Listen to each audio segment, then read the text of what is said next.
കായലിൽ ചാടിയ ശേഷം ജീവന് വേണ്ടി നിലവിളിച്ച യുവാവിനെ പോലീസുകാർ വള്ളം തുഴഞ്ഞു ചെന്ന് രക്ഷപ്പെടുത്തി കരയ്ക്കെത്തിച്ചു.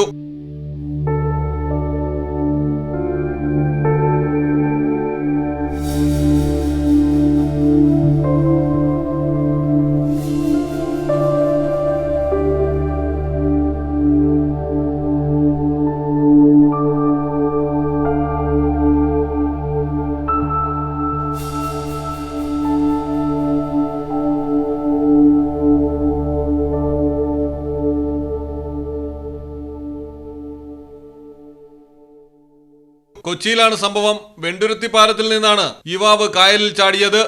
കായലിൽ യുവാവ് കുടുങ്ങിക്കിടക്കുന്ന വിവരം എറണാകുളം ടൗൺ സൗത്ത് പോലീസ് സ്റ്റേഷനിൽ ആരോ വിളിച്ചറിയിച്ചു. തുടർന്ന് സ്റ്റേഷനിൽ നിന്ന് സിവിൽ പോലീസ് ഓഫീസർമാരായ സന്തോഷ് MK, അഭിലാഷ് CA എന്നിവരെത്തി വള്ളത്തിൽ ചെന്ന് യുവാവിനെ എടുത്തുയർത്തി വള്ളത്തിനോട് ചേർത്ത് പിടിപ്പിച്ച് തുഴഞ്ഞ് കരയ്ക്കെത്തിക്കുകയായിരുന്നു. ശക്തമായ ഒഴുക്കിനിടയിൽ അതിസാഹസികമായാണ് പോലീസുകാർ രക്ഷാപ്രവർത്തനം നടത്തിയത്. Malayalam television, Kochi.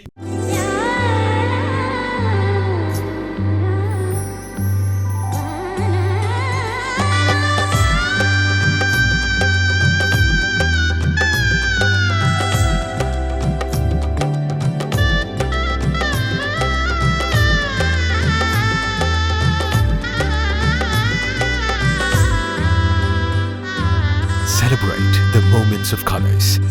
KMT Silks, Perindalmanda, Kottakkal.